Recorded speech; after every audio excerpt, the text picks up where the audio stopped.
All right. Welcome to the road to Blake Street, where one of us, nope, that's a different pod. What up, Tyler?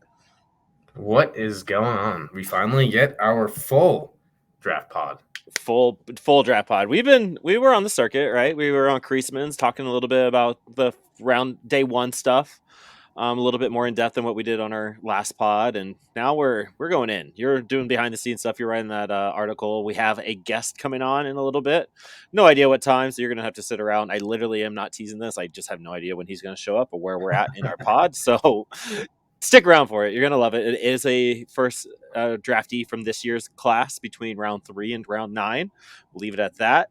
Definitely a pitcher. So maybe nope, that won't help you at all. That will narrow it down for you. Not a whole But it should lot. be it should be good. So bear with us. Tyler, I just found out there is not a pause button on this. So when that guest does show up, we're going right into it, We're going and in. Okay. I, I we'll just go in. I'm nervous, dog. Um, but we're here. Rockies are split. Astros 1-1. The minor leagues are back. Fresno's hot, but we're gonna get into that later. Let's talk draft. The draft is over. Are you feeling okay? Like I know I you're on the tail know. end of your coverage right now. I'm a little worried about your mental. Yeah, the motivation. The pre-draft motivation is like crazy, and then that post-draft. The 2 days after it, you still kind of have that drive, and then after that, you're like, I need my picks. I need more picks, and without that, things are slower for sure. So grinding out that the recap slowly but surely, it'll drop very soon. That's where if we talk too fast, we sound stupid, whatever. A written version might be somebody else's cup of tea, and we'll have that ready soon. We do it But yeah, all for you. Tyler does it all for you. I'm just here and I'm just hitting the buttons, hitting submit for it all. But it's gonna be good. Pretty stoked about it. We signed all 21 draft picks. All 21 have signed. I believe we signed 3 undrafted free agents. I think that was it. So I know some of the slot money was less. I know the Rockies saved quite a bit of money going through it. I'm sure that's something you'll touch on to it. But I mean, we just got to get into it. We kind of gave our day 1 picks that we were stoked about. But who are your favorite day 2 picks, day 3 picks? I'll give him my intriguing stuff and I'll ask you the questions. But you are carrying the heavy lifting, doing the heavy lifting right now. yeah. So day two, I think they hit on most of these. Especially early, I like what they did. Jack Mahoney in the third round, South Carolina, live arm, good secondary stuff. Gonna leave your guy Isaiah Coupe, Ohio Thank State. you. I mean, Thank you. I think everyone kind of loves him. So there's a lot to like there, and I'll let you kind of run with that one. Kyle Karros, the Dodger kid. He's kid of Eric Karros. There's a little bit of an upside play out of college. Big power. He's 6'4", I believe. The bat overall is pretty good. Apparently, he's an athletic third baseman. Haven't dove into that too much, but it's a good approach. Again, the power is potentially there. Cade Denton, reliever nightmare. Like as a reliever, he is a nightmare for hitters. Guys just can't hit him. He's up to 99 with a really solid running fastball. We'll see if he sticks in the bullpen or not. That's kind of the question that we hope to have answered at some point soon. My Nice. favorite though of the day 2, Braylen Wimmer, South Carolina infielder. I don't know if I want to say he's a shortstop. He was listed as a You shortstop. would pick a position player. I As have your to. favorite, you on day 2, you would pick a position player. I have to. I am morally obligated to stick to my guns. But Braylen Wimmer is I mean, I'll chill it on the 5 tool. Like that's a little large to be shouting out. But 14 homers this year, 13 stolen bases, 970 OPS overall. He played a lot of shortstop. Like there's speed, there's power, and he hit pretty well this year. 30 walks, 55 Ks. So he's not like some premier hitter, but there's a bat that's gonna play. It's a middle infield glove. He's 6'4", 200. I just really love that all around skill set. So he's gonna be the guy I watch. Yeah, I'm gonna be watching him the most. I'm hoping that there is your like Fresno Grizzlies 2024 second baseman on opening day. I'm hoping that that's Braylen Wimmer and that we get to watch him just continue to ball out. So, I mean, I'm going to ask you, and we're going to do it. Are we comparing him to Ryan Ritter? So, Ryan Ritter, we know his story. He's absolutely crushed Cali League. Glove first, shortstop. Bat came around this year in Cali League. And is now in Spokane. What are I hate comparing, but we're going to compare so we have a baseline of what to expect next year as not supposedly the player to player, but like what could we kind of expect from Wimmer coming into next year? Yeah, I think the Ritter comp is fair from like an overall standpoint. Like, what are you going to get from this guy overall? Not quite as good with the glove, but in college was a Wimmer has been way more productive. He is also a year older. Ritter was one of those guys who, as a junior, he's like, I'm out of here. Wimmer played 4 years in college, but I think he's a lot more polished with the bat. And it's crazy because Ritter hit the ground running. Ritter made some adjustments that, I could not tell you exactly what those were. Did not really get to watch him in Fresno and didn't see a ton of tape with Kentucky, but he hit the ground running somehow. So it sets the bar high for Wimmer. But from an overall production standpoint, I think that this is kind of your Ryan Ritter of the draft, someone that you don't have to expect a lot from based on the draft position. And in Ritter's case, draft position was pretty high, but it was like, can this guy even hit? So Mm-hmm. the expectations going in are going to be about the same, but I think the outcomes are going to be not too far off. So I think Wimmer will be one who gets to Spokane. Like if that's another part of the comp, I think he'll hit Spokane pretty fast. Yeah, especially he'll be 23, with opening day next year. So should not be long for the lower minors. And yeah, I love that. But this is our last year of COVID drafts, right? COVID affected drafts. So like we have Braylen Wimmer is 23 years old as a third year senior, fourth year senior, whatever. That's not the normal age for guys being drafted. So like, am I correct in saying like this is the last COVID and affected draft? I mean, for the Or most part, we yeah, have one because more? he's a guy who came in as a true freshman in 2020. COVID was Okay. a pain in the ass for all these guys. So it Yeah. definitely impacted the development of the guys this year. At least there were some guys this year, those 22-year-olds, they were underclassmen when COVID hit. So you're now looking at there's going to be some guys who are drafted and sign as undrafted free agents next year who were still part of that. But at least in terms Overall. of that COVID redshirt year, blah blah blah, like that is kind of past us. That doesn't impact baseball as much as you think about like basketball and Yeah. all that. But you're on that. Hopefully we get just more development out of these guys from an earlier age. They don't have to have a year that was missed. So it'll be interesting to see how that affects the upcoming drafts. Yeah, I've noticed a lot of discourse, a lot of banter, like that they're 24, 25, blah blah blah. But like we also have to keep in mind that everybody's older with this draft and just being old in the system and that kind of stuff. It's just part of what it is right now. But I think we get back to what it used to be age wise and stuff going forward. My guy, like yeah, like you said, Isaiah Cope. You're saying Cope. I'm saying Copit. Uh, Cope is probably correct. I'm really intrigued by him. I think that's why he's kind of my day two pick, just because I want to see how this big spin thing works. Like that was the big thing with Jackson Cox. Big spin can just he can throw 95, but he also has a big spin with it, and he's doing all right in Cali. He's on the IL, which sucks, and we'll see what comes from that. But I want to see what this does going forward and how we can maybe change the minds of the front office when it comes to pitching. Like, sure, the Rockies drafted 14 of 22 pitchers.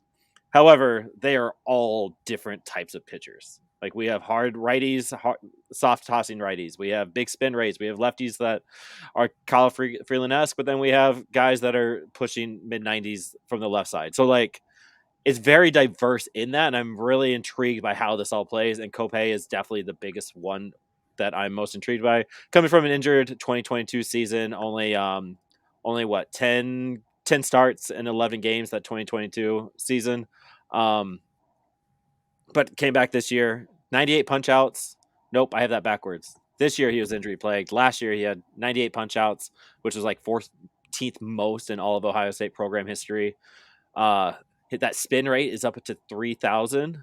Gomber sits at 2,500. If you want to put that in perspective, I believe 3,000 is where Jackson Cox is around too. I think he's maybe high 2,000s. It's just I'm just really excited to see how this plays out. You're going 90, low 90s in the fastball, but can hit mid 90s with it, and then you're coming with this big spin deuce, which is just going to be fun to watch.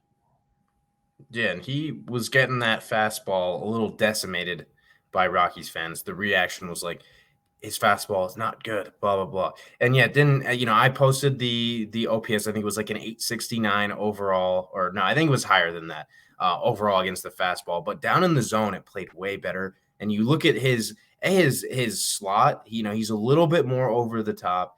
I think he gets on top of the ball more just naturally with the way he's slinging it, and it creates more of that downward slope. And that's what I think why you see his breaking balls be so freaky, like the spin rate, but also he's really topping them. And with that fastball, it's meant to go boom that way.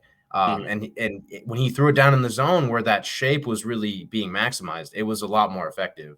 So I think the Rockies, they love to have guys throw fastballs down in the zone.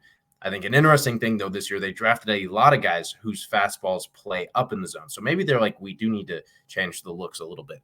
But with Coupe, it's a fastball that can play down in the zone. He didn't throw it there a ton this year. And that's one of those things. College coaching staffs are not always on top of things like that. They kind of want to do what they want to do, and there's certain issues that arise like that. So if he throws his fastball down a lot more, those breaking balls, I mean, they're just filthy. That if his fastball's not getting hit, like he will play, out of the rotation. So he's my favorite prospect that was taken. I mean, maybe relative to position, in the draft. On day 2, though, for sure, my favorite prospect. Mm-hmm. We're in cahoots on that. Yeah, big, not a very big guy, 6'1", 190. So it'll be interesting how he kind of thickens up and goes forward with that. I'm very curious about Seth Halverson, Tennessee, Dollander's teammate up in Tennessee. I recognize that name, but I didn't watch a lot of Tennessee baseball, and I don't know why. But what does Seth bring from the table with that right hand arm? Yeah, I mean, he's a gunner. I would just that's how I like to think about it. He's shooting bullets out there on the mound, and I think he was up to 101. I'm confirming that right now. It Yeah, was average consistently 96 upper fastball. 90s. Yeah, average 95.8, touched 101, Yep. and hit 100 on a lot of occasions. So he's a guy who can really rack up the velo. That's the main selling point. I mean, I don't think it's super exciting. Otherwise, it's a decent changeup. It's an okay slider. Both of those are maybe average pitches, but that fastball, and the fastball didn't produce really well this year. But again, when you're averaging 96 and you're topping at 100 with consistency, like you will play. Yeah. And that's really what you're getting. A lot of people love to when the draft's going on, you see a guy who's fastball average is like 92, and people are like, why would you ever take a guy like that? I think, sitting 92 makes you in like the 80th percentile of college pitchers. Like most guys in college are not throwing 93, 94 with Right. consistency. I would say 90 is average. Like to average 90 miles per hour is average for college players. For draft picks, of course, a lot of these guys are throwing 93, 94, but to average 96, that is, I mean, probably top 15, top 25, somewhere in that range for these draft picks. Like it's going to be one of the higher marks. So he's slinging it. Again, there's room for some stuff to happen on the negative side, just because there's not a ton that stands out, but that fastball velo does not grow on trees. Right. And you're seeing that with Michael Peterson, who's went out with the Albuquerque Isotopes, who's got that big fastball. And, Rockies don't have that beyond Michael Peterson. I don't know who's really coming out, possibly topping at 100 anymore in the bullpen. So that's going to be fun to watch. That's got to be why I recognize his name. Just the triple digit guy that pitched in Tennessee is why that name pops up. And to that point, 92 looks different from arm to arm. So Yeah.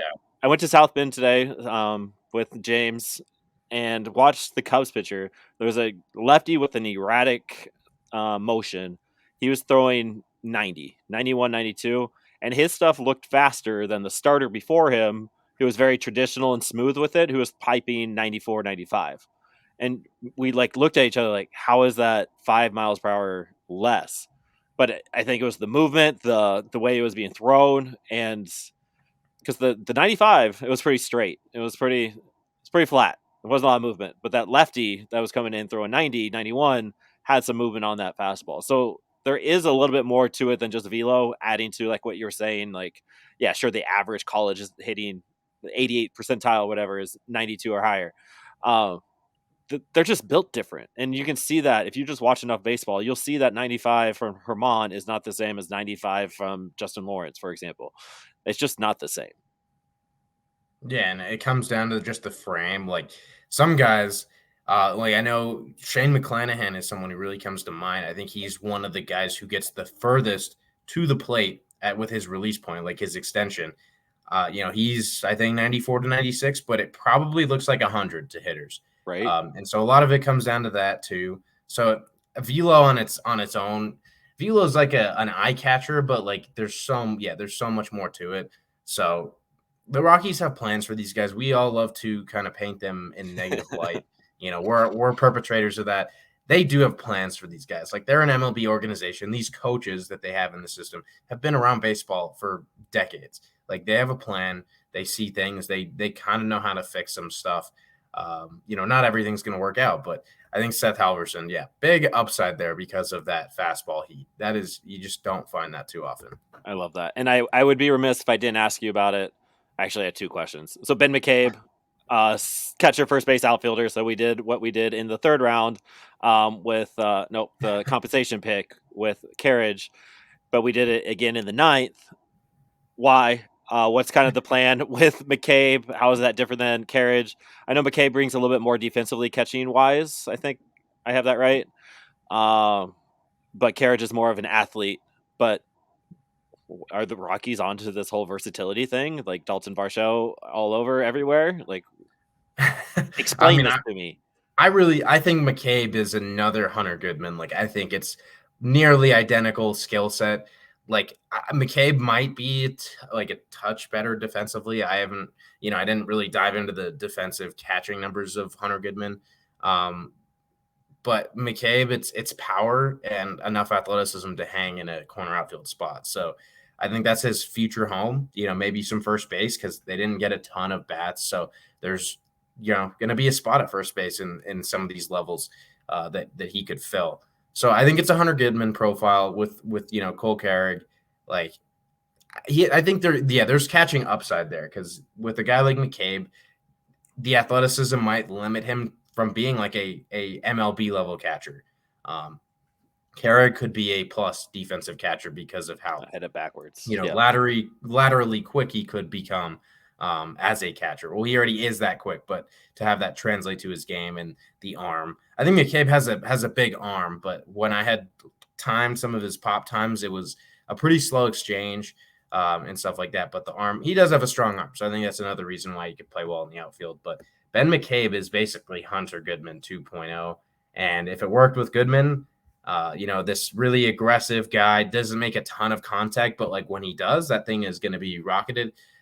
If it worked out there, it's worth taking a shot on a guy like Ben McCabe in the ninth round, who easily could be that next 25, 30 home run guy in the minor leagues. And then hopefully, it keeps on going. Okay, so expecting more dongs from Ben McCabe. Okay, but yeah, I saw the versatility there, and I had to ask. And then the remiss question I would do: Go Big Red.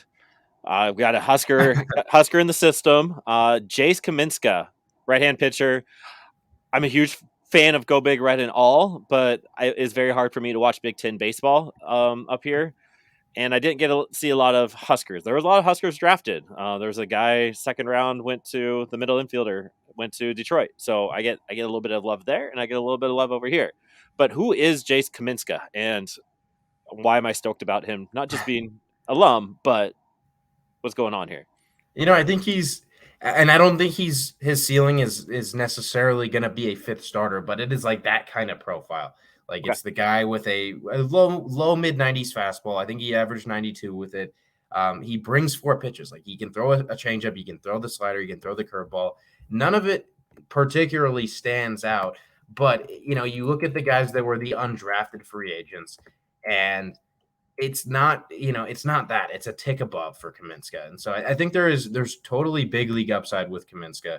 But he throws a lot of strikes, good command. He's a mature pitcher. Just none of those secondaries stand out, and the fastball is average at best. But it's just, again, one of those where like nothing is weak. It is a lot of things that are okay. And I think those are the profiles you usually see do fine in the minors. He'll get the double A, I'm thinking, and that's where we'll really get his colors tested. We'll see if he's running red in Nice. Hartford.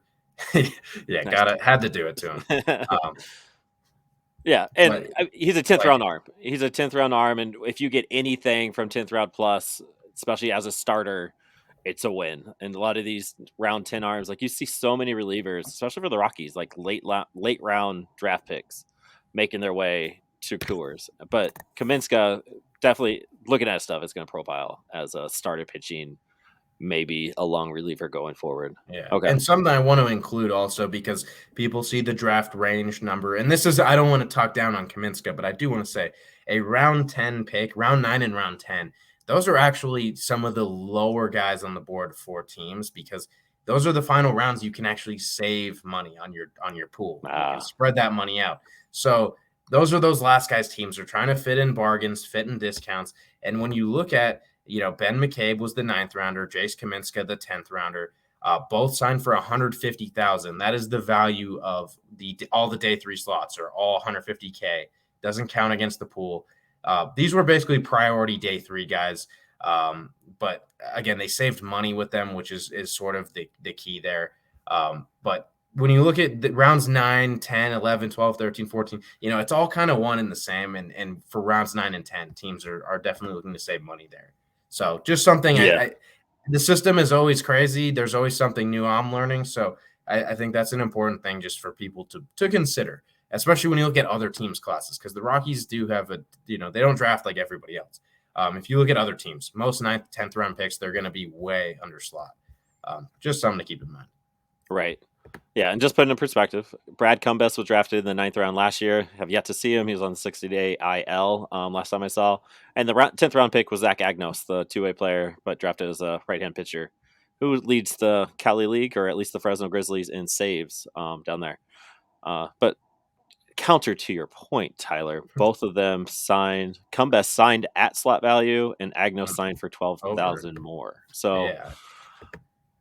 thanks. I mean, looking at what the Rockies did, they saved money like across the board. But that makes sense. Like you're looking for value day 3 stuff coming in on day 2. All right, day 2. I think we covered it. Your guys, Cade Denton, Braylen Wimmer. I'm really big on Copay. Just excited Mhm. to see what they have, and maybe there's a gym in the woods. Just made that cliche up, and Ben McCabe there with the big pop. So we'll see how if we get another. Maybe it's your dad's girlfriend's favorite player, in Ben McCabe. If you know, you know. All right, day 3. Day 3. 10 picks. Day 3 is always quick. I was very impressed by how quickly you were putting out the numbers, the data, when you're doing the live tweeting on the BSB account. So huge props to you. But day 3, we have names like Bryson Hammer. We have Cannon Handy, Yanzel Correa. Just fun names. Hunter Mann. It's like Hunter Goodman, The man. but He but is we have the Hunter man. Mann, and so just we got a Stu the third. Like we got a Stu back. You have a bunch of names, a lot of arms, another catcher. Who's your guy on day 3? So like the number one, I mean, I'm saving my number one guy again for you because this is someone I know you love, another lefty. But my 1B is Aidan Longwell from Kent State, first baseman. This was the pick I was waiting for. You know me. I was looking for those hitters. Aidan Longwell was finally that guy. This season, a 404 batting average, 27 walks to 23 Ks, and he hit 10 homers. He's a first baseman, so it's not like, oh, you're getting some guy who's hitting like crazy and he's going to play the outfield and he's going to get a bunch of steals. Like, yeah, there's limitations to this, but it's a really good bet, and it's like that's all I wanted. That was truly like my most joyful moment of the week was Aidan Longwell getting drafted out of Kent State. I think he profiles as a really quick mover, as someone who's going to probably hit Fresno, high 300s on base percentage, hit a few homers. The ceiling isn't that high, but it is a bat that will play. And that was something I was really, really looking for. The other guy I do need to give some love to is Darius Perry, catcher from UCLA. You'll see his numbers and be like, why did I got to pull him so I say him exactly. You're going to look at his numbers and you're going to be like, why did the Rockies just draft a catcher with a 744 OPS? Like, can we just, get somebody else? Darius Perry is like a next level defensive player. Like, it was a ridiculous caught stealing rate.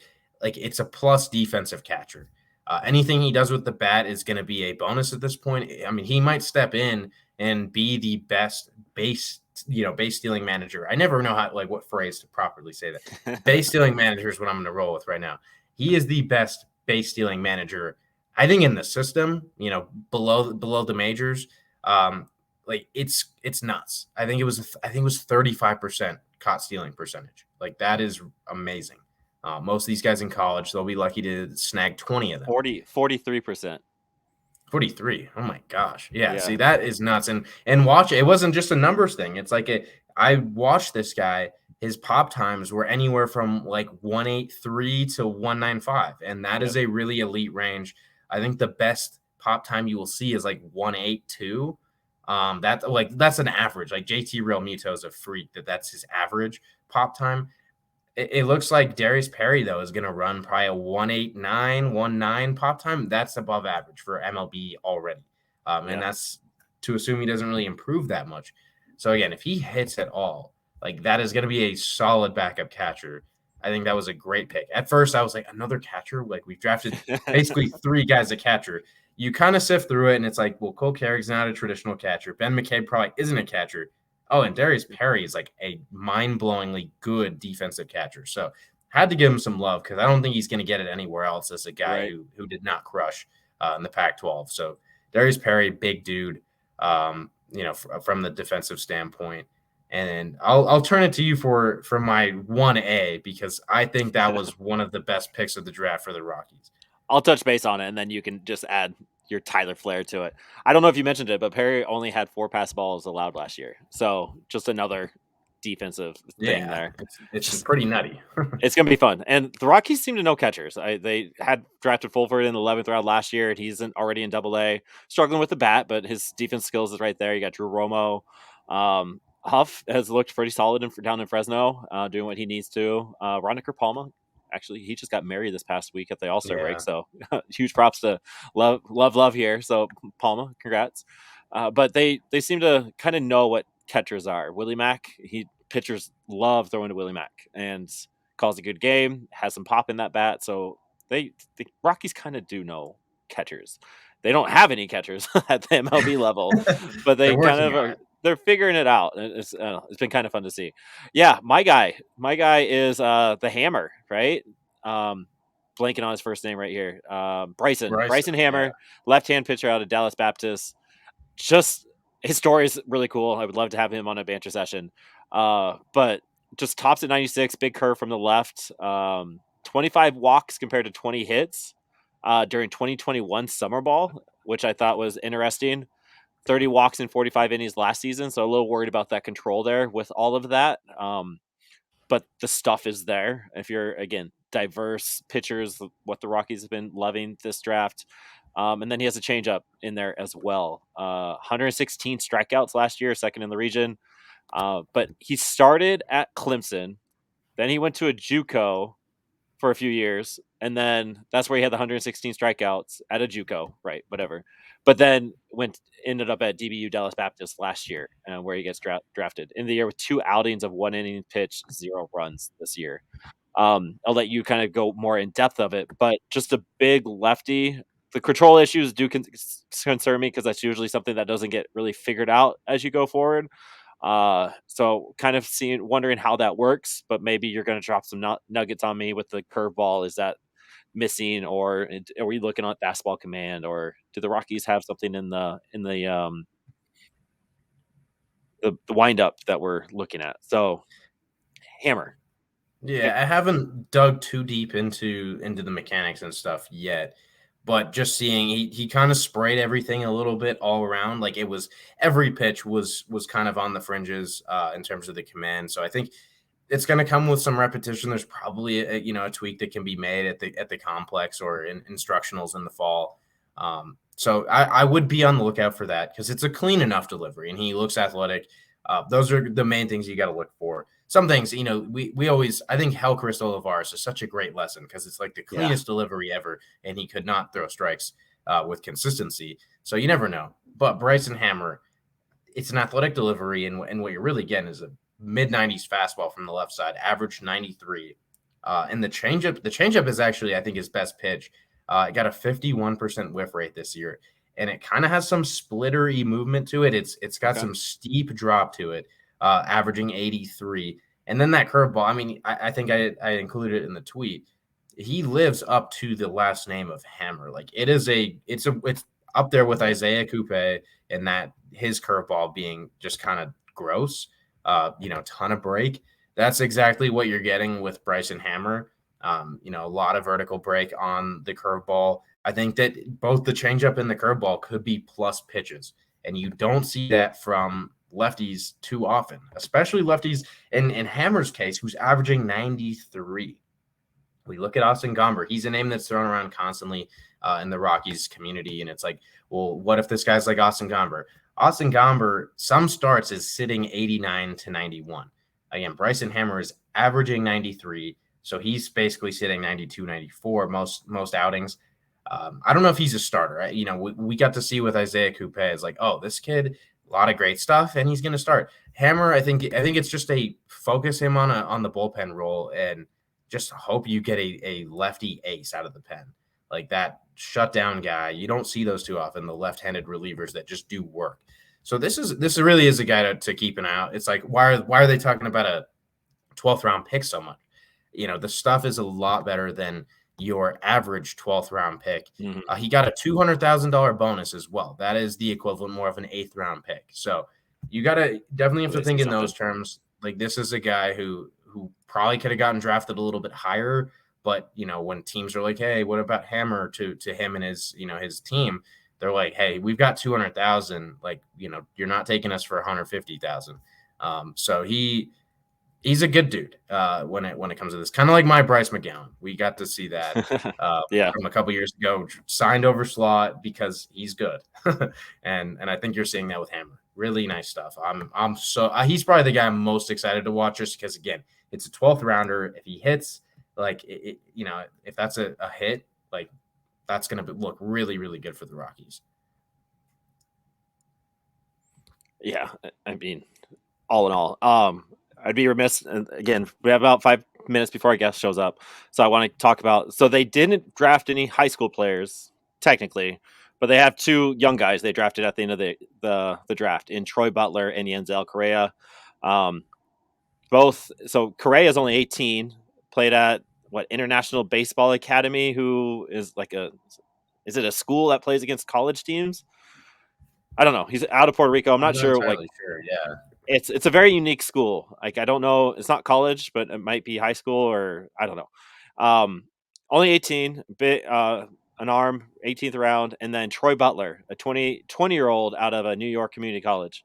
So they didn't draft any high school players, but they have some high school quote unquote age guys. What do you know about Butler and Yenzel Correa? Definitely not a lot because you look at Correa, he's coming from, again, the International Baseball Academy, which I think is in Puerto Rico. That's where a lot of those guys who maybe want to go stateside and well, it's so weird talking about Puerto Rico. Like, is it in the United? It is in the United States technically, but you think about going, these guys going stateside. Those guys kind of train there. I don't know the full demographic of that, but Correa, from what I've seen, I think he touched 89 in a showcase event last year, so he's probably low 90s right now. Looks like he has a good feel for the breaking ball from a video that we've seen. Just again, not a ton to go off of, but he's 18 and a half years old. You got to just gamble on the upside. It's a pretty good frame. What I kind of noticed watching him is it looks like he has long arms, which that's not something that you can change about a guy. And it can play to that extension like we talked about earlier. A 90-mile-an-hour fastball can play up if you're getting further towards the plate. And then with Troy Butler, he's coming out of a New York community college. You don't see that very often, and for that reason, there's not that much info on him. And I forget where I think it was UNC Charlotte, maybe is where he was committed to, and if that is the case, that's where we got our boy Bryce McGowan from. Speaking of, but again, he's 20 years old. I think we have seen he could touch mid 90s. So you're 20 years old, you're touching mid 90s. It's the 20th Why round. not? So, Yeah. but I just love them getting these younger guys. That's not something that the Rockies really prioritize, especially not in the late rounds. And youth equates to upside. Like that is what youth is. It's more time to learn, potentially less injuries, especially early on in the career. A lot to learn. So that's just exciting to see them change their demographics a little bit. Just finally getting something new in the system. That's the biggest thing I'm taking away from this draft is they did something different. They seem to have a plan to just add different types of players and particularly arms to the system, which maybe they're seeing something. They're finally getting off this fastball slider type pitcher to work in Coors and trying to do something else going forward. That was the most fun thing that I noticed about this draft, and I didn't really notice that last year. Last year was a fantastic draft. Like you look at that list, like there's some names on it. You go back to 2021, it was a solid draft. I did that Twitter thread on where are they now, and a lot of those guys are still in the system and they're still doing work. But this one just seemed very unique, very different, and very planned out. And which, sorry if you're listening, I'm giving credit to the Rockies, but it seemed to go that way, and I feel really good about it. Yeah, and I think something I keep forgetting to mention on these things is you look at what the Rays did, and I almost forget if I mentioned it or not because it's something that's been on the top of my mind quite a bit. And we've had we've really only had one chance to talk about it on the Creasman pod, so I'm not sure I have. You saw what the Rays have always done. They collect arm slots. I'm trying to get my hand in here. They collect arm slots. They go both sides. You got your lefties over here. Yeah. You got your righties over here. They got a lot of different arm slots. And like you're saying, a lot of different arsenals too, and just ways that guys are working. That is, I think, what makes a successful pitching staff is having the diversity, especially in those looks. Again, the arm slot. Like if you're seeing this every single time as a hitter from the exact same slot, you're going to be able to read it a little bit better. Mm-hmm. And plenty of teams, and I think the Rockies are probably big culprits of this. They end up throwing guys that are coming from a really similar slot. Like that's your starter, that's your reliever, boom, boom, boom. And I think that's part of why Kyle Freeland finds a lot of success is because he drops his whole body a little bit, gets that lower 3/4 slot. You can kind of manipulate his arm slot a little bit too. So guys like that are going to find some success just because it's not the bullpen pitcher is going high 3/4 almost over the over slot kind of thing. Mm-hmm. They got different looks, and that is going to have an impact. Yeah, I love that you brought that to the table. That's interesting, and probably going to watch that. I was actually talking about that with James today when we were at South Bend. Is how back in high school we had one guy. He was our guy that went D1. He'd pipe 89, 90, nasty curveball, and then we'd bring in James, who at the time was throwing 70 at the highest, and he has that funky arm slot. He had the funky curveball slider, things that moved that just kind of dropped because it wasn't going fast enough to get across the plate. But pitchers couldn't hit him after seeing what the other guy in front of him was doing. Like you're going 89 to a 70 with movement, and it was hard, and it worked fantastic. And whatever our coaches saw at that time, it worked well for them. So there is something to that. Granted, Legion ball is way different than professional ball, but it's still baseball, and it's still you got to play not just the stuff, but you got to play how do you use the stuff to the best of your ability. That analytics, that laundry department type stuff that needs to be considered. And it seems the Rockies are kind of doing that right now. It's good. I looked up this Puerto Rico baseball academy in high school. So it literally is a school in Puerto Rico that develops kids for baseball, but gives them a high school education while doing it. So like a lot of these kids are looking for baseball scholarships across the United States, and then getting to the draft or whatever while also getting their high school education, which is very very cool. They should. Yeah, they do that. The Catholic schools do that with basketball here with their recruiting. Sorry. Yeah, it's kind of like, I mean, not quite the same, but IMG Academy, you think of that, and there's a bunch of them now. These schools that really prioritize athletics, and then academics are just like a bonus in a way. So it's good to see, the Rockies dipping into a demographic like that, and I think Correa, what we've seen is intriguing. So shout out International Baseball Academy in Puerto Rico. Was not too familiar with that whole kind of system going on. Because you don't even see the United States versions of those, like IMG again. They're not, listing them as, oh, this is a sports academy, even though it is. So Yeah. it's cool to see that. Yeah. Love to see it. And you know what else I love to see? Is our guest, Cade Denton. Hello, hello. Welcome aboard. How you doing? I'm good. How about you guys? We're good. We just got Great, done. thanks for joining us. Yeah, No thank problem. you. We just got done talking about you and all of your 21 new closest friends. Yeah. Um, so what's your take on the Rockies draft? I mean, I like it. I've got to meet a lot of these guys, be around them for a few days. Everybody's amazing. Like you sit around and you kind of wonder what the group's going to be like, and you see their skill in college and stuff like that. But obviously, getting to know them as people is the perspective I get to see on it. So a lot of great guys, and obviously, I know there's a lot of talent too. So I think it was a good draft on their part. Yeah, and Yeah, some we were interested in because baseball is one of those crazy things in life where you know someone when you're 13, 14 years old and you cross paths again 5 years later. Was there anything sort of like that, like anyone on this draft class that you knew personally, whether it was just as a competitor or someone that you actually got to know off the field a little bit before the draft?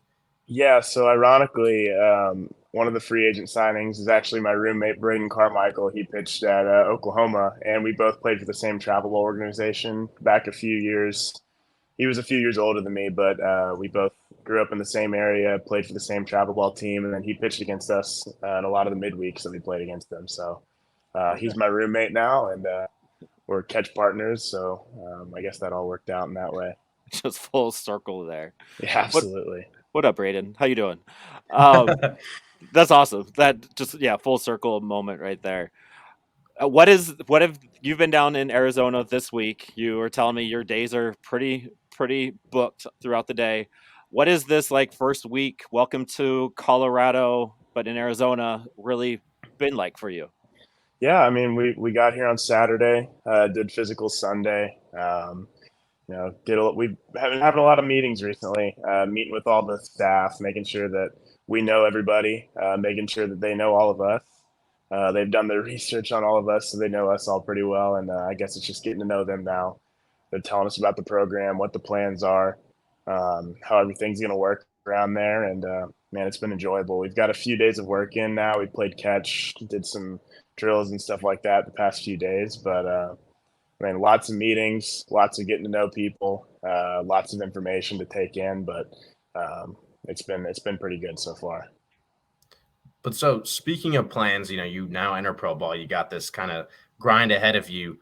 Where do you feel like you have the most room to improve? Because I think this whole last week we've heard Cade Denton. There's a lot of really positive things to say. I think at this point everybody knows what you're bringing to the table. What are you hoping to eventually bring to the table and improve on? I mean, I think the third pitch. I mean, I'm sure you guys know I was mainly a two pitch guy in college, through splitters slash changeups like 21 times on the year. So wasn't a pitch that I necessarily needed to throw. Um, I mean, two pitches worked really well for me, and I think going into the next level, at least, whether it be out of the bullpen or whether it be as a starter, I think the third pitch is a key factor to a lot of success for a lot of guys.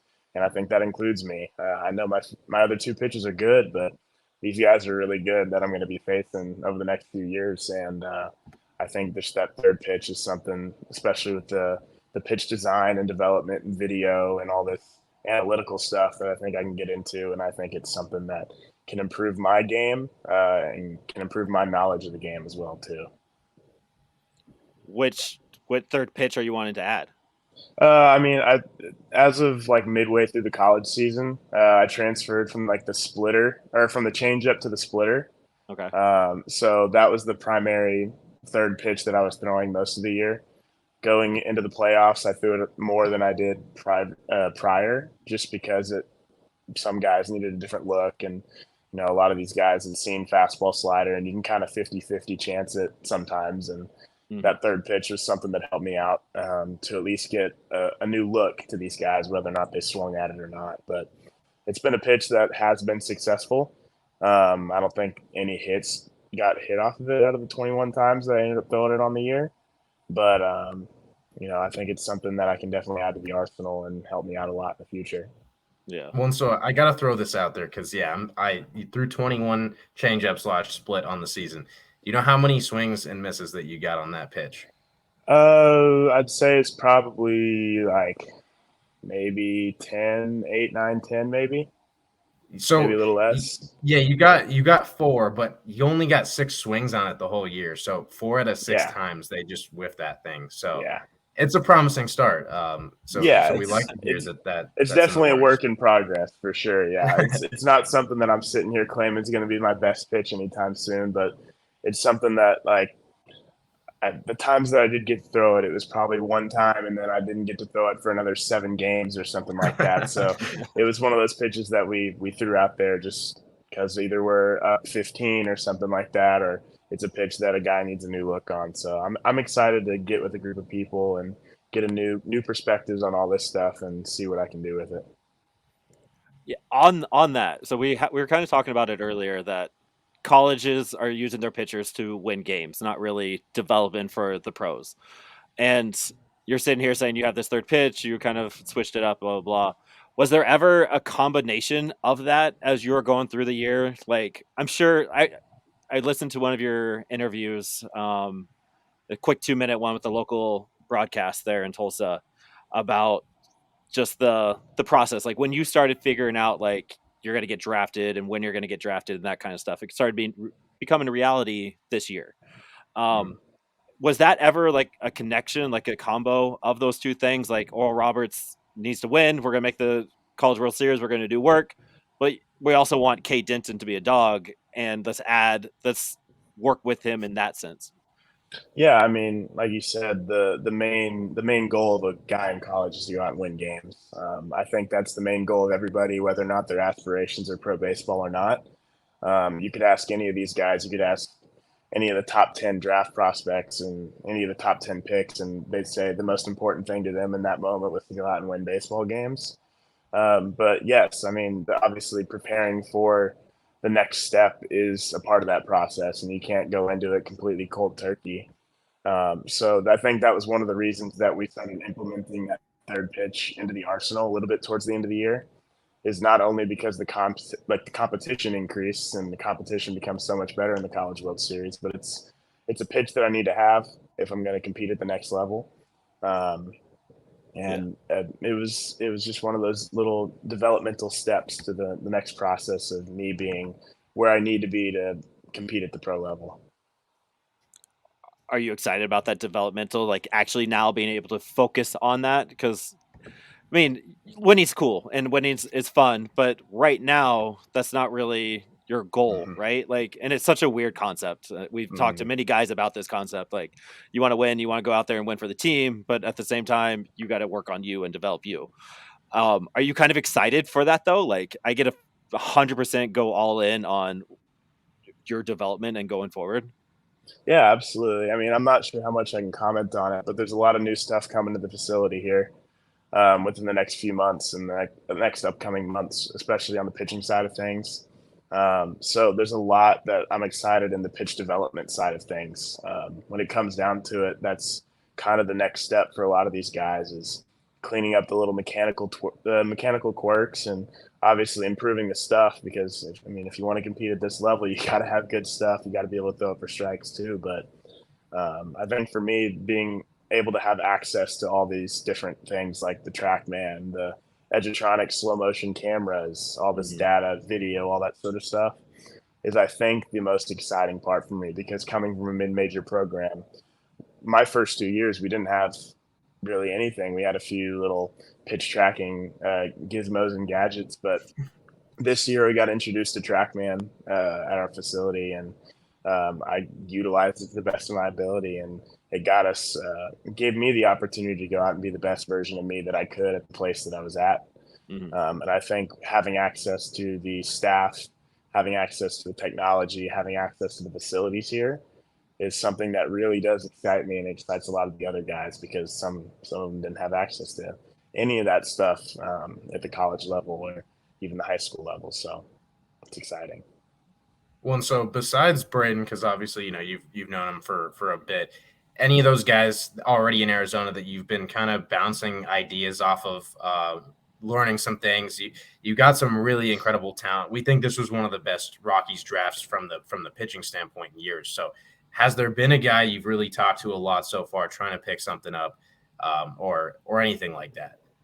I think as time goes on, I'll get a little bit more into the picking of brains. I think right now we're all kind of overwhelmed a little bit with all the Yeah. names, all the faces, all that stuff. But I've been talking with Chase Dolander a lot. Me and him, Cole Carrig, and Seth Halverson all had our MRIs, did all that stuff together. So I think the first 2 days we were hanging out a lot with each other, because everything that we did was slightly delayed compared to everybody else. So a lot of those guys I've been hanging around with a lot. There's actually another guy that I forgot to mention, Ben McCabe, the catcher from UCF. He was my catcher in summer ball in 2021 with the Wausau Woodchucks in the Northwoods League. So that's the guy that I've thrown to before, thrown to him a few times, know him, and as soon as I saw that name come up, obviously I knew I was excited to throw to him again. And that's a great kid, great catcher, great hitter, someone that I'm excited to be around. And obviously it's a guy that has a little bit of familiarity with me, and I'm excited to do anything and everything I can to get these guys' brains in the future. Yeah, that's sweet. You mentioned it earlier. Are they the starting pitcher reliever? So, I mean, you were stopper of the year. You were voted pitcher of the year by the coaches in the Summit League. Where is this possible starting pitching thing coming from? Are they telling you anything, or what's happening with that? They've kind of given me the option in a sense. There Okay. hasn't been a deciding factor in what it is that I'm going to do at this point yet. I think the push for me to possibly start was just the strike throwing that I had. I think I was like, I couldn't even tell you, it was high 60s in strike percentage, maybe touched 70 my sophomore year in the strike percentage category. Hmm. So it's never something that I've had struggles with. And I think that was something that a lot of teams ended up seeing as like, that's a possible trait in a starter that we could run or something like that. But I'm still kind of floating the decision right now on what I think is best for the program and best for the team. Hmm. And obviously what's best for me too. But like you said, I've had pretty successful years as a bullpen guy. So that's definitely a swing factor in a lot of it too. But Yeah. that third pitch is going to be kind of the kicker on whether or not I decide to stay in the bullpen or whether or not I think I want to start. So I'm excited for it whenever that decision does come. But I'm just ready to get to work with a lot of the bullpens here in the coming weeks to kind of play around a little bit and see what's working, what's not, and what I can work on. Yeah. Yeah, I'm glad you got an open mind, but we just have to take a moment to appreciate a Yeah. 125 ERA, your last two Insane. seasons at Oral Roberts in 107.2 innings. Like that is pretty gnarly. So we Yeah, I just gotta appreciate say, it. I mean, that speaks for itself. I think no matter what, things are gonna, the Rockies and us as fans should be very excited about that. Thank you, man. I appreciate it. How did you come up with your windup? Oh, goodness. So I came into college, wind up and stretch, both. Got thrown into the bullpen pretty quick.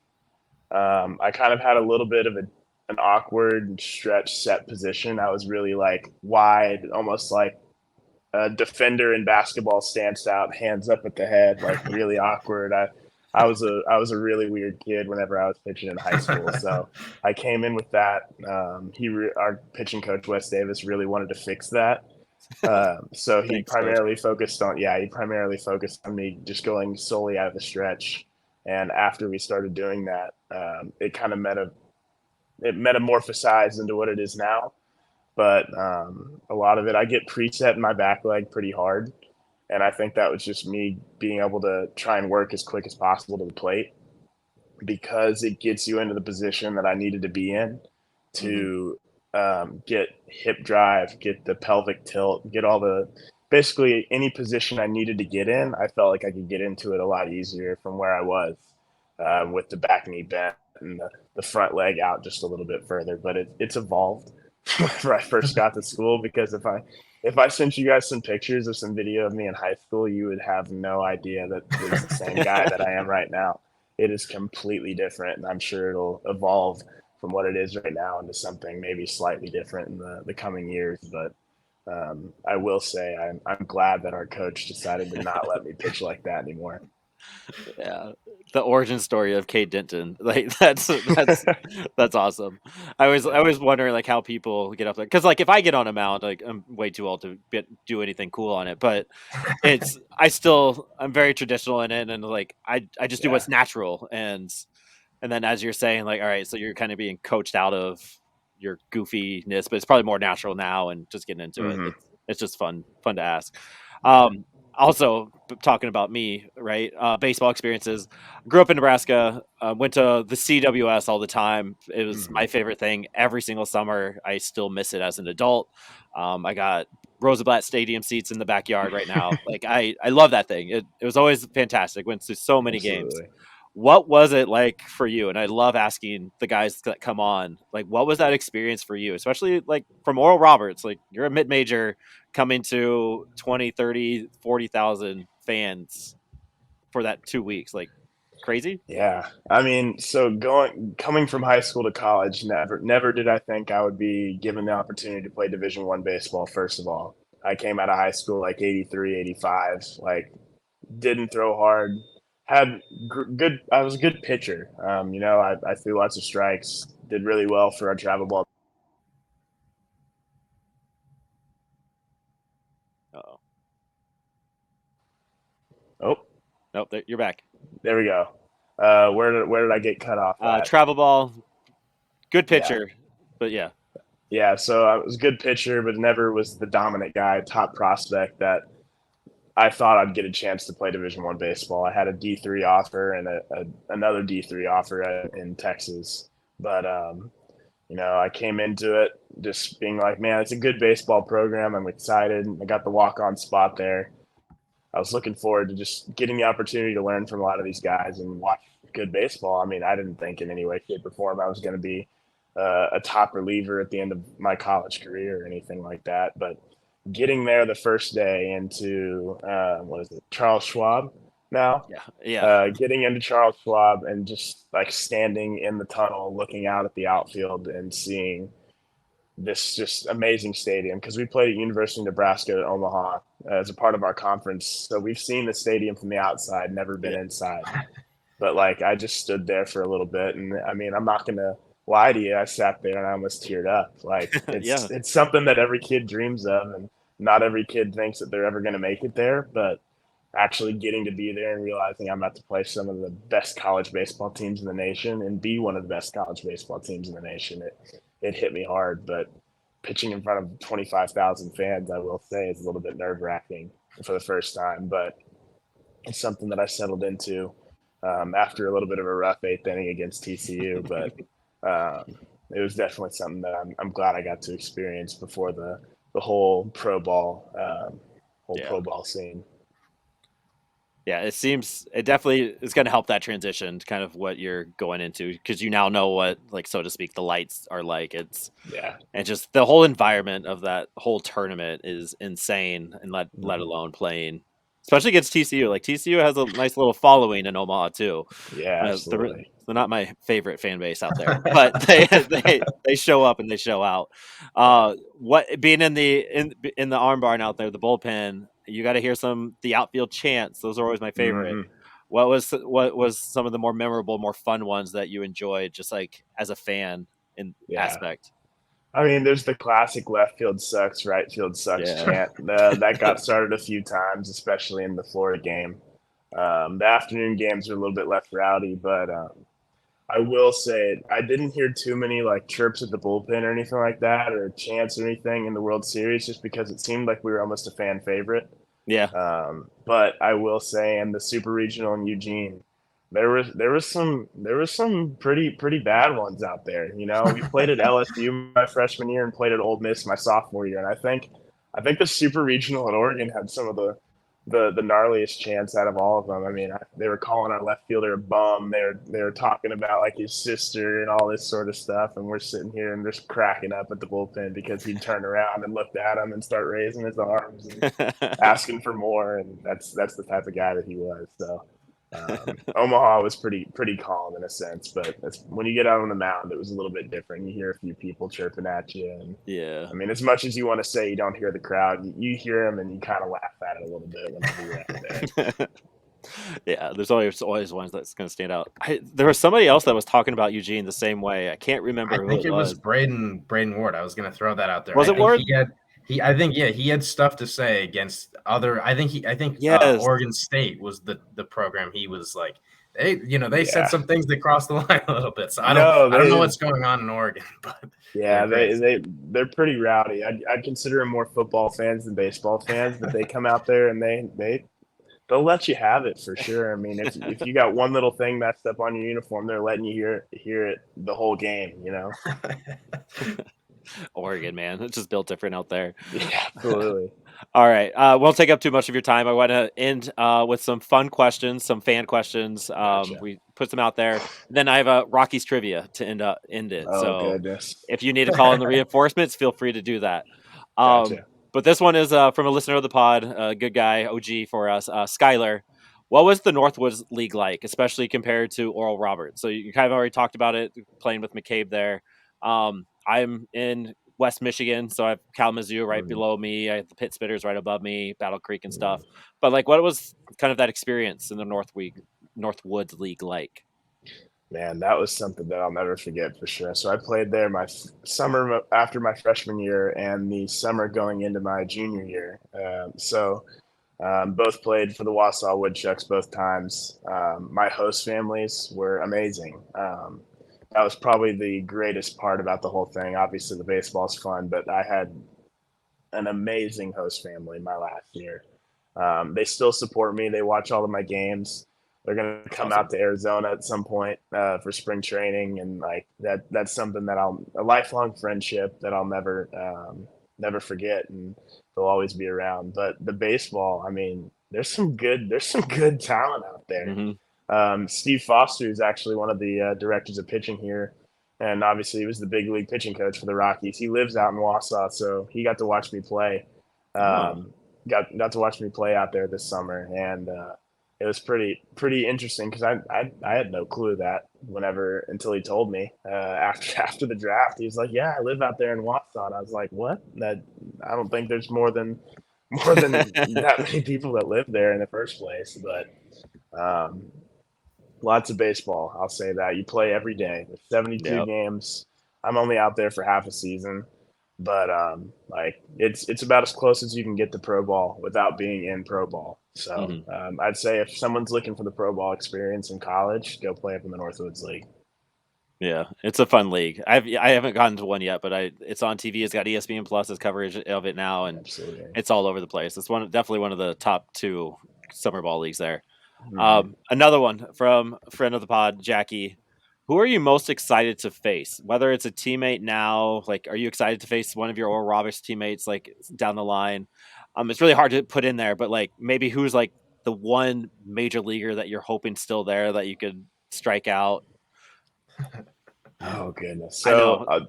yeah, starting off with a former teammate, Jonah Cox, got drafted by the Oakland Athletics, and I'm pretty sure at some point, depending on how long we're here, that I think we have a game against them. I mean, I don't know if I'll be pitching in the complex or not, or if they'll send me out, or what's going to go on. Hmm. But that's some guy. That's a guy I faced in our inter squad games in the fall, and he only got better from that point on. So he was a tough at bat then. So I can't imagine what it was like now. So it's a guy I'm excited to face. But man, I'd say if you brought me up to the big leagues right now, I'd want to face Mookie Betts. Obviously, that's a guy that I Yeah. feel like not a lot of people like would pick on that list, but I think that's one of the toughest at bats right now in the bigs. Obviously, behind Shohei Ohtani and Aaron Judge and those guys, but like Mookie's been a solid guy for quite a few years now, and that's someone that I've watched on TV in the playoffs for forever.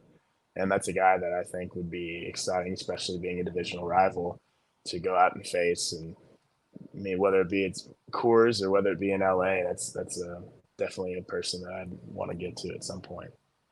Yeah, he just gets his bat on everything. I'm trying to remember who he Yeah, was facing most recently that I saw. I think it was Kodai Senga with the Mets. He yeah, threw a fastball. I think it was like just off the plate, and Mookie hits it opposite field for a homer. I was like, yeah. "Are you kidding me?" Like a mid '90s fastball is just getting pieced out to right Mm-hmm. field. Um, Yeah. but also, if you face Jonah Cox in the complex, would we see triple digits? Would you be that amped up already? I'm blazing it right now. I mean, I'm definitely going to pitch him inside. That's the one thing I'm telling him. It's not in any way, shape, or form to intimidate him, but that's about the only place that you can beat the guy, and even then, he's almost impossible to beat there too. So um, he's probably one of the toughest at bats. And I mean, in all of the college games I played this season in inter squads, that was probably the toughest at bat I had. And obviously, his statistics said that. I mean, he got a hit in 60 out of 62 games on the year. Yeah. I mean, he almost had one of the longest hitting streaks in college baseball history. So that guy definitely has some good bat to ball skills, and he was pretty annoying to face then. So I'd be excited to face him now. Well, and then also he was drafted 6 spots ahead of you. So like I think there's a little bit of headbutting there that needs to happen. Like it should have been me. I'm happy for him, man. Yeah. That's a pretty cool story. I mean, his dad actually played for the Rockies. Darren Cox, I believe, is his name. So he was a Rocky back in the day. Hmm. So it's pretty interesting. I got a lot of former coaches, friends, dads, and stuff like that who ended up playing for the Rockies. Chew Freeman was actually my high school coach way back in the day. He played in the outfield for the Rockies. Jonah Cox's dad. Blake Adams actually is up in Spokane right now. I ended up working a job Yeah. with him down in Fayetteville, Arkansas over the off season. So I got to talk with him for a little bit. So I've made quite a few connections in this organization so far, and ones that I hadn't even thought about up until this point. So it was definitely exciting whenever I found out on draft day that I was going to be here. That's awesome. That the more full circle stuff there. Like baseball is such a big world, but then it's still you get these little connections, and it's still super small Mm-hmm. in its own way. All right, Rockies trivia. So you have the people that you can reach out to, but let's see if they've taught you anything. So I got 3 questions. And you're young, so I don't know how that makes it a Yeah. little bit more tougher too. So I'm going original here. Who are the Blake Street Bombers? There's Oh, 5 of God. them. I always like to get 5. So give me as much as you possibly can. Mm. See, you're gonna. This is. I know this is before my time, Yeah, yeah. and not. I know this is gonna be a shot in the dark, but I'm gonna throw it out there because I don't have any other names I can think of. That's not Piazza, is it? I don't think. I No, didn't think so. No, no. man, Um, I couldn't even tell you. okay, so do you know the one Rockies Hall of Famer? Well, I know a future one, Todd Helton. Yeah, hopefully next year. Yeah, Things are directing that way. Larry yeah. Walker. Oh, yeah. Okay, Yep. Larry Walker. Dante Bichette.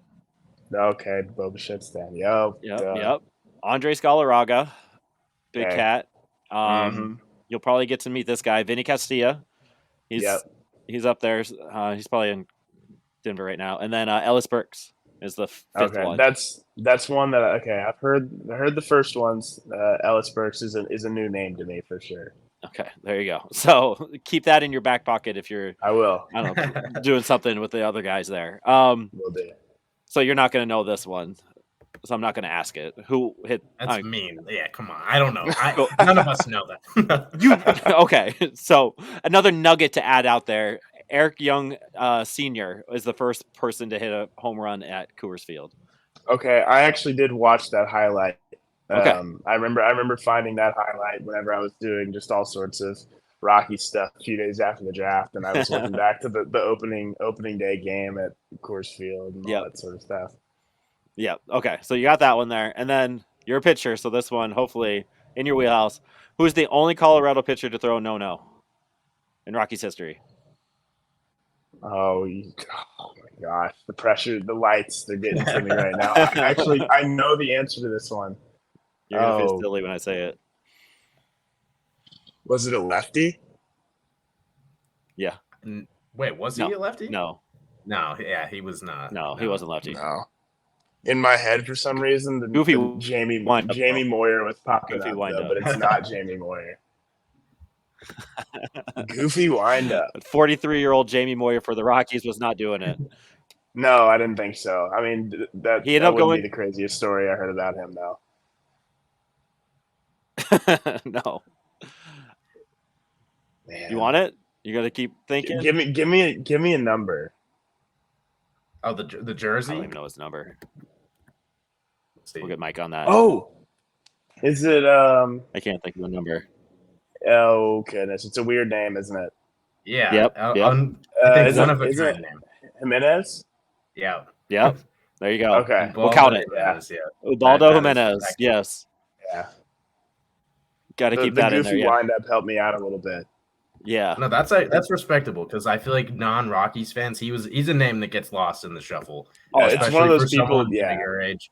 Like we're about the same age. He's a guy. The only reason I knew him is because I grew up in Denver. So otherwise, kind of one that's out there a little bit. I will give you another little tidbit of information. So Trevor Story actually played, former Rocky, but he actually played for the same travel organization that me and Brayden both played for. So growing up, I watched the Rockies because, honestly, this is bad to say, but solely because of Trevor Story and Nolan Arenado and all those guys. Because Carlos Gonzalez, Todd Helton was a Tennessee grad. My mom was a Tennessee fan, so he's been walking around the facility here and got to hear his speeches and stuff like that to some of the guys. So a few of those guys I watched because I was fans of them and in turn watched the Rockies, but there's not too much experience in the whole Rockies organization in my mind. No, that's fair. Do you know the one Rocky who went to Oral Roberts? Would it be Ryan Fulmer? No. Oh, he didn't go to ORU. He actually got drafted out of Oklahoma State. He was our head coach for ORU. He got drafted out of Oklahoma State by the Rockies, I believe. I did not know that. Chichi Gonzalez. Yeah. Yep. Yep.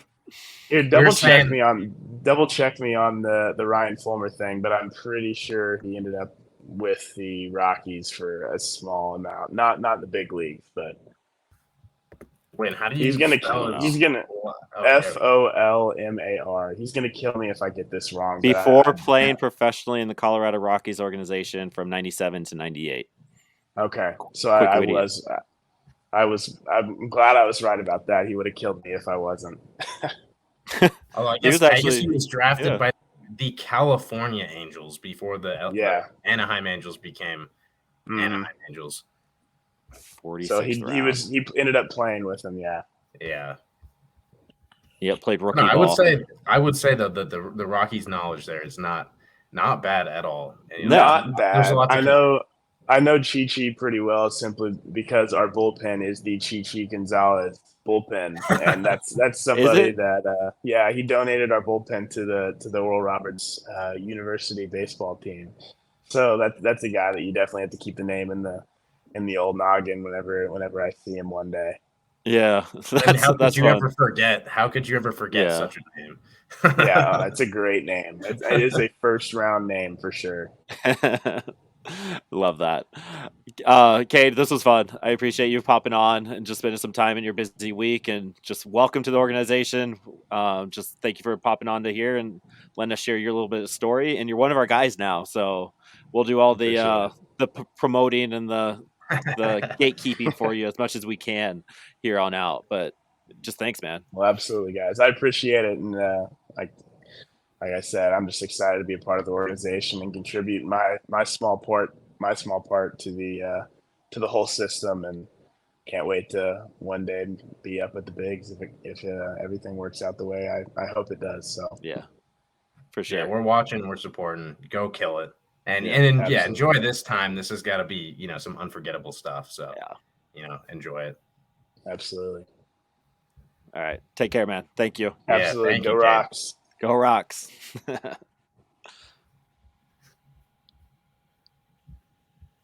right. That was Cade Denton. That was sweet.